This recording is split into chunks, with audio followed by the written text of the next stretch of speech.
me na me domain no ntam na ni free wiase immediate. Jesus. Masa media mo di me ana de asemo. Me be me mo na mane enti papa ni kono. Omo ene ne ye akwan nyinara. Wo de beti na ebesi. Jesus. Sapo. Ya me problem nka wo. Wo beti na ebesi. Wo mu radio form ye sami ma jitinti o ma me nka de. Me. Ho ne beti ma me wata kwanti ma me nka de. Na me gina TV so la mo ne beti ma ka de. Mo dia o ma ya aboni ade ya hwa ma la mo so o twahwe. Yes. Enya wo awu se masa wo dia konfo bi wo jimi ade tramere ade. Abra me gina he. Obi amasira no fa nsa. Sa baba wo ya sami. Ya me makama sama mo obi adi. Na baba wa na som. Na wakana no atum. Na katachie ya friends e free fa. Wo som edidi matema bra me ni wo busuani bi atem. Angel waduma no me kasanti ya gate ma krada. Debi. Do prapra mo bola kra me kasanti aneda. Na what evidence so cassette ya me. Oh, na mo hwe no cassette ya me. Ese malam no ye so no kama no what ogufu no agua. Ye we ne besi akire. It don't so be nkasa o. Me ye o me de. Yes. Me ye bre wura me fia. Na ka me di twadi apo nyankopɔ no cassette ya me a. Jesus. Wa wie. Prophet Pacho bo mama ne. O kan ni na akire. O kan ni nyina akire. Jesus. We won fa oni agro kra. Yes. Kwasi ada program ye nyina wo kan 80 de akire. Yes. Agya Owusu Awurade sha wate. Amin pamedasi. Wafrei.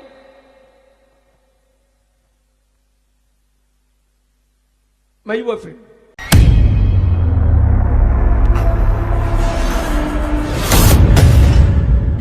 Sadia enema esi kono menye so se okatachie mensa free fa. Ene Opambour ebanta no ebe NDCC a enra.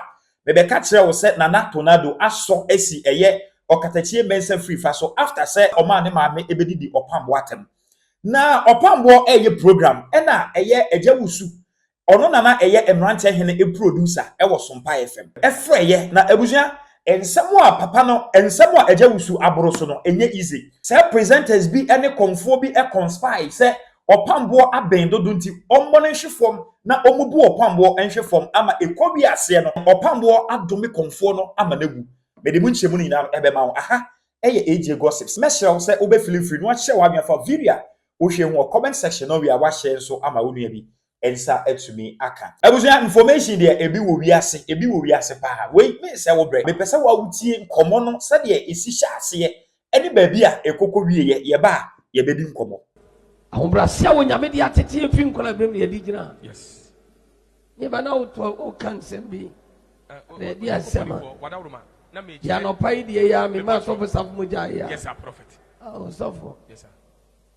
afei na wate ana prophet mpacha ana wate na anopa anopa na mete ye ai hite kire me wode kire wo mpacha prophet yeah yes sir na empedifo bibre frɛ me na social media no so amonfo se machi owe prophet radi nshiraw se wasisi fire na prophet me kura me ba nka ne ma me one na ofrɛ me se the chief ya na me frɛ se hwɛ ye no wanka ho asɛm wo se me nsu mi di buo ma me papa na me tie de me papa eka yes sir ja hu ma sɛm ma yes sir hu ma sɛm ja ma enokre eni ba betima yabo obi entimi nyahwe obi entimi nyawe obi entimi nsi yes sa kasa no betima ka enokre ba de di akire ba de ontimi nyawo yes eno ye Nyankopon tumi me nsem na wo Jesus praise God hallelujah ansana asofo bebre e ba ya asofo ne ya om ya to om nka Ghana na me wo adwuma nim dada enokre ya me te wo nyame nsani fa so yes enesi humu bi popita so Jesus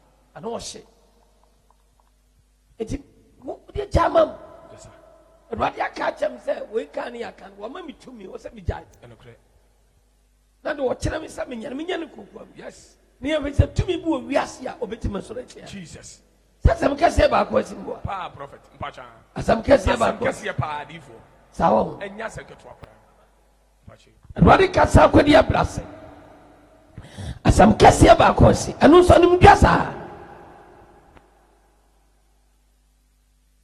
anum dwasa obi atim ja hwe ntimi si na presenter kasa na ono no dia na si no mo di akire no mo dia ne be sen yensuo yiri efa bola eko ensubunu me na me ka kire ti sanete the firm Opambour the nation's prophet one ba ko pe obarema ba dakwa yiato onyame ya wahye dwuma pase no ode nipa bia bewie onkonimdiem onyame yɛ sɛkyerɛne onyame kasa akɔde nyina abrase ɔsɔfo onyankopɔdifo me pacho abrante ba ko afre obi afre a o pese woni yedi nkomo pacho wada pacho ɛde nkɔma odifo asɛm kɛse bi asi na pacho pese wodi asɛm asi yes sir prophet mane kasa yes sir pacho me das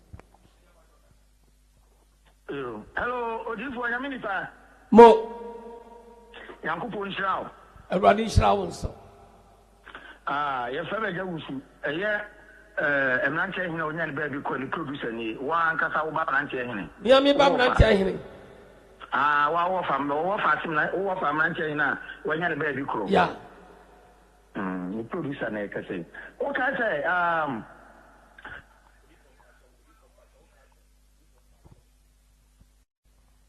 okay kafra me pa cho odifo mpa cho o ka sɛ abranteɛ bi a ɔba wa sɔrɔ no ma no tie fɛ no mola trotro driver ɛyɛ papa bi ama na ni afira no papa bi ma na ni fra ya ɔba me yɛ bompam na ni tie wa sɔrɔ hɔ no ai mo sa papa no sɛ ɛkyire no wɔno no sɛ wate sɛ molo no mum aba onyame nipa wo hɔ no enti wɔno ne bu afu ama sɛ wɔse wo anhwɛ yi a ɔbɛma waka dɛ mo nkasa meteni nyina wɔsɔ ma kado ma me nkasa biam metɔre mu ma nipa di mirika bɛhwɛ me yasere me saa na ɔkae meteni nyina sɔ yes odifo ɔka saa asɛm no ankyɛ man na wuo wawu man na wu wati so me so nyame no me obi antimi nyina no dabi prophet so wa ya bo so ma ka dem me pacho wawu eden wo wuye papa cho man na wu eden wo wuye wo se eden wo wuye obi anti de won say wo mo no am so obi yankamufuo so mu wa sada nya yi sana de ba ye no yati nya no mu jidie ade no ye no ene ehunahuna no na wo ye se wo be ka wo no tumi ni ade no no kwanya me no say nya no mu jidie ema kompa ho no no de ni pa me bebe kwa koma no ama ne za wo mo enti later woman bi a ye share no ho no say wo mla no ene ka o ka say saa man na ye dey awu enti be say ga no na me ne adwuma wo kompa ho no ene o confirm say man na awu wo dada odidi wo bu dada sofo wo bu dada na woni beti ma challenge so we malam wo so wo kanche me na me mabubu agufo wo so be ma tolmu woni sompa fo no achicha ho ebinu presenter na o tv no cassette aye ene ade nyina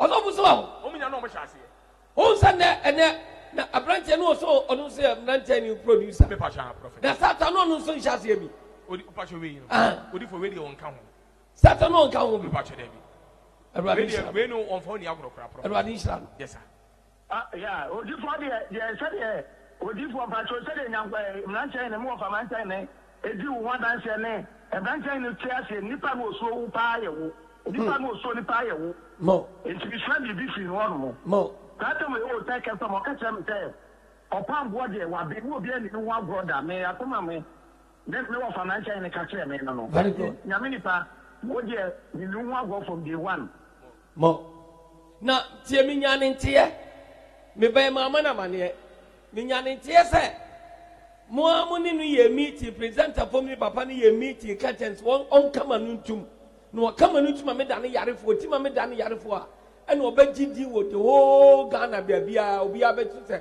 woti ma ya dem so Opambour ya so what ya say ene ne ya de kware se nya no kware nyame ni pan ne ko ba ya ne se wada roma aya de sani a mudi tu na nim so onye ma emra mi so sabi ko ba ya ne se wo wadi din ta no wo ka se wo di agura wo be ka wa no tumi ade na na se mo be tina kana no tumi na se ante ne wuli se man no wa bi o kita dan dan nche no wulo mi tam mi na me ka se no mo ankasa madwuma ani ebe ka kire me Awurade so yi kire me mi na me domain no ntam na ni free wiase immediate Jesus masa media mo di mi ana de asemo me be kwa me mo na mane enti papa ni kɔ no Omo ene ne ya kwan nyinara. Wo de beti na ebesi. Jesus. Sapo. Ya me problem nkan wo. Wo beti na ebesi. Achase obinum yare ya achase yare ne wa achase obinum so. Oso ne wonka ho. Pacha odifo oje usi de wadaru man pacha won wonka. Won kra le frame ya. Prophet pacha obo mama ne. Oka ni na kire. Oka ni nyina kire. Jesus. We won fa oni agro kra. Yes. Kwasi ada program ye nyina woka ne 80 de kire. Yes. Agya Owusu Awurade nhyira wate. Amen pa me da asi. Wa frei.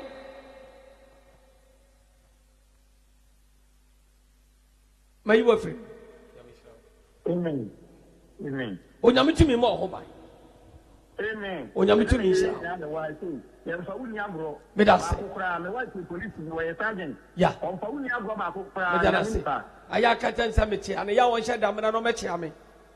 Me pa choma. Ya, me obi opema se de bia me se wabra bokoso. Me opema se me se de bia wabra bokoso na wo ye me be so bi kra onua bi kra be san ho. Me sa de amepe.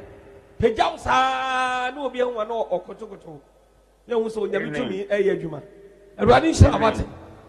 Eti eba sa na adwuma mu ho no e de ne si ho. Owu ya de ne si ho. Say na eba sa no na ni wo kakra ba nti obi ehu say e kan because na ni pa no sa papa ni bi say. Yes. Me kese na twins of. Me kese na twins.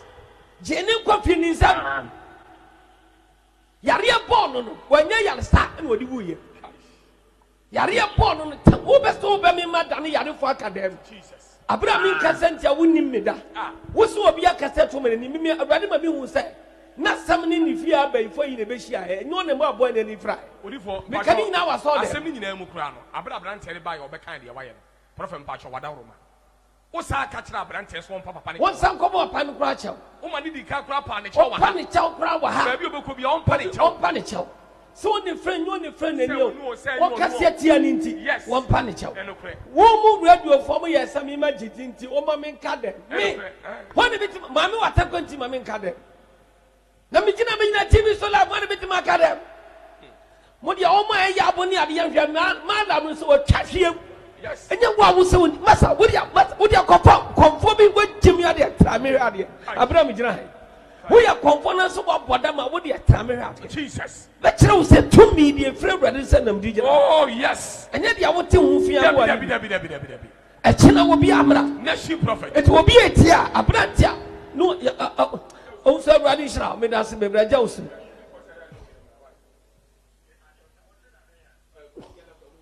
Kwasiada kan sam so ne yiri na mra kwasiada agya osum mra Awurade hira bebre wo Yesu ni mu etina na kwa me mo montei asema asi ne no yes sir pa montei asema asi ne grabu condemn grabu wo frɛ me ana wo tu menu so so asema asi ne ye wo chechem kwa me huni pakro no se wona na ye mrante ye producer yes sir prophet e wo sompa hona no me papa ne program papa no su program hona no wo ye no hona no wo ye no me pa cha ye che so me se omubu mi ngu fom on yem masa presenter fo ni bi wo ho no fie ana Awurade hira me ana presenter ba konto ba cancer be ka kire me kai nam se me na mo ntemi nka ho mo ka se me ye di gina me wo betima sa me Jesus. Me telling control me next year at once. Yes. Me pop pay me ye no me suffer. E drum so be nkasa o. Me ye o me there. Yes. Me ye bre wura me fia. Ne ka me di twadi abon Nyankopon. No kasa tia me a. Jesus. Wa wie. Kai. Wo se ate sadia odo nsa wa wura di Nyankopon. Na ni kosia. Na hu asem. Do not touch my anointing. Obi amasira no fa nsa. Sa baba wo ya sami. Ya me makama sama ma obi adi. Na baba wa na som.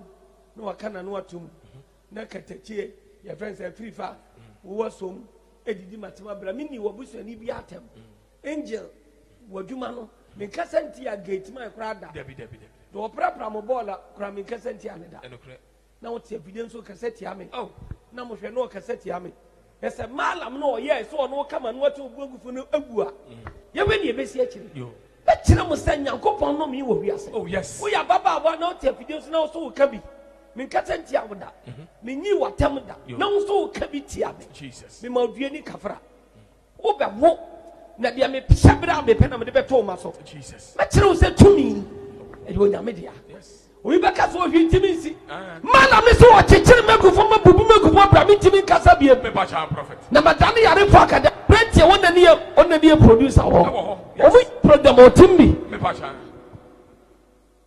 Osafo. Odifo. Afedi ama we na ya fere. Omo be so bi kura bete. Omo nka so bi kura be se malam na no omo gini di no. Ye o so bi bubu Opambour Cur fam no. Wo twahwe mu. Yo. Kai. Emfanya bitumi ni. To so ma mo lo ni fra ya enu nti wo se ye no. Obe bubu magu fam ma akama no tuma santima mu. Wo twahwe aye dai. Wo twahwe wu prophet. Wo di odi fo be ne di agro. Osafo. Neshi. Ayo. Dia ko fintie otu amanfo fo de. Odifo bebre. Titiri wo mo eben me. Me be ha obi abrabo. Medwuma efo me ka hey. Me pese me ha obi abrabo. Prophet. Me pese me ha obi abrabo. Oluma me se o ma. Me pese me ha obi abrabo. Prophet o ma. Nyesa abuni abufo ni ye mwesa. Enu me nsa me beba. Yes. Konfo ni malam dawo. Yeni mo mo komi mo mo jetu mo se mo bo. Wo twahwe. Wonna adani ayarefo wonna o hawo ni amane abo o mo so. Oye kramani to mu sie ni ntam. Mo baba ko frɛ mu abrochire. Jesus. O frɛ me fi London. Ni be se me bodi prophet. Yes. Wo se abrante bi di nko asɛm de ntam. E ma adome no so obetu kwa abrochire. O ko America. Wo se America ndo obekɔ. Obekɔ. Ba no me ni musuo de abedi adu achi. Prophet. Abrante ne brɛ no wo se wo frɛ boy no nan sei. Ka kyerɛ sɛ, bro, odifo no me na odome me no. Me brɛ papa. Me say ahoye no man's land. Me se me ba Ghana no me pa. Sa wo kwa. Hweye ni wan kase unya koduru nso a hweye ni wan kuma ni manye fo. Yes. Anya sa hyebra me pe na obey ebeto abrochire ho. Me wonya me say da obefre no mababu mu konta. That's right. Edi me say de be wo bi. That's right. Na mo mo di saimia. Wo be sa wo saimia. Ena me kyerɛ wo say wo no na ma wo nam kwa wo nan ka fo. That's right. Ye ni ejira sa ase so. Nation prophet. Eti atomi say ya na ma fa obi etim nyawe. Bi etim nya futiri, obi etim nyawe. Bibi etim so obi etim nyawe sa. Sompa for the keka mala. Yes. Sa no no mo. Ontimi nyawe ja no. Onti oni tumi bia. Ye gina ye sere ye kasa. Ba me nya wura me dem a.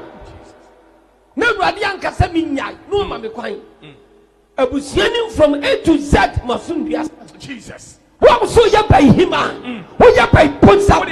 Just try nonsense. Jesus. And see.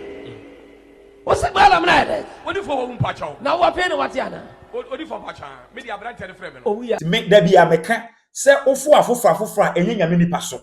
O kan say ya obebeka say Opambour your papa nti na edi teme na wo defend no. Da bi o. Se nyame nsa wo obi so na obi ye nyame adwuma.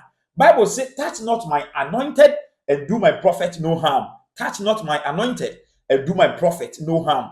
Di onyame asra no no enya ne bone emfa wo sanka no emfa wo sanka de wasra no. But so what you say?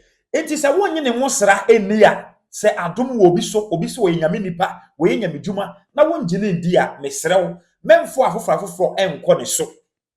Presenters here will move conspire with Komfoyi. Be assured say utie nkomo ni nyina. They say o se Komfo no ewu no. Wona na eka ho bia no say utie say Agya Owusu etiem say media me nka ho o. Oyi ni ho afrim. O se ono de onka ho na in fact so for chief so e confirm say ono de onka ho. Meaning say wona eka ho no enwie.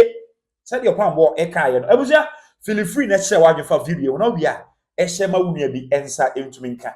E pe wasem enu ti na metin nsem bi say ya me de be so mo say de be ya wo be ma wani ada ho because ewi ase ade a ya pa ne say onkwa na nyame de ma wo no wa ma medi enwie na boni bi betwa so anase obi ebetwa so esinesini feel free na e share wa dwen e wo comment section na wo bia e share ma wunua bi ensa ntumi nka.